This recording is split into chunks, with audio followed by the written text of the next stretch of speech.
मुजफ्फराबाद में सेक्रेटरी इत्तलात आज़ाद जम्मू कश्मीर और तर्जुमान पुलिस ने कहा है कि अवामी हकूक़ की तहरीक को तशद्दुद और शरपसंदी की तहरीक में तब्दील किया गया। हुकूक के नाम पर तशद्दुद किया जा रहा है। सिलसिला जारी है अभी कालादम जॉइंट एक्शन कमेटी का। इन्होंने रिसेंटली जो उनकी ये स्ट्राइक की जो जारी है जून से ऑनवर्ड, जो ऑलमोस्ट कम वेश 1 महीना हो गया है, इसके दौरान इन्होंने अवामी हकूक़ के नाम पे जो है ना वो बेशुमार ऐसी गैर कानूनी और पुरतशद्दुद कार्रवाइयों में मुलव्वस पाए गए हैं। कानून नाफिज करने वाले और सिक्योरिटी इदारों के बिहाफ पे हम ये इस तंजीम की क़यादत को ये खबरदार भी करना चाहते हैं कि उनके पास अब वाहिद एक ही रास्ता बचा है कि वो अपने आप को कानून के हवाले करें।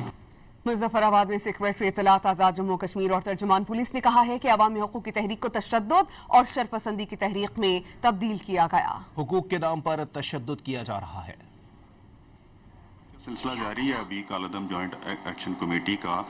इन्होंने रिसेंटली जो उनकी ये स्ट्राइक की जो जारी है जून से ऑनवर्ड, जो ऑलमोस्ट कम वेश 1 महीना हो गया है, इसके दौरान इन्होंने अवामी हकूक़ के नाम पे जो है ना वो बेशुमार ऐसी गैर कानूनी और पुरतशद्दुद कार्रवाइयों में मुलव्वस पाए गए हैं। कानून नाफिज करने वाले और सिक्योरिटी इदारों के बिहाफ पे हम ये इस तंजीम की क़यादत को ये खबरदार भी करना चाहते हैं कि उनके पास अब वाहिद एक ही रास्ता बचा है कि वो अपने आप को कानून के हवाले करें।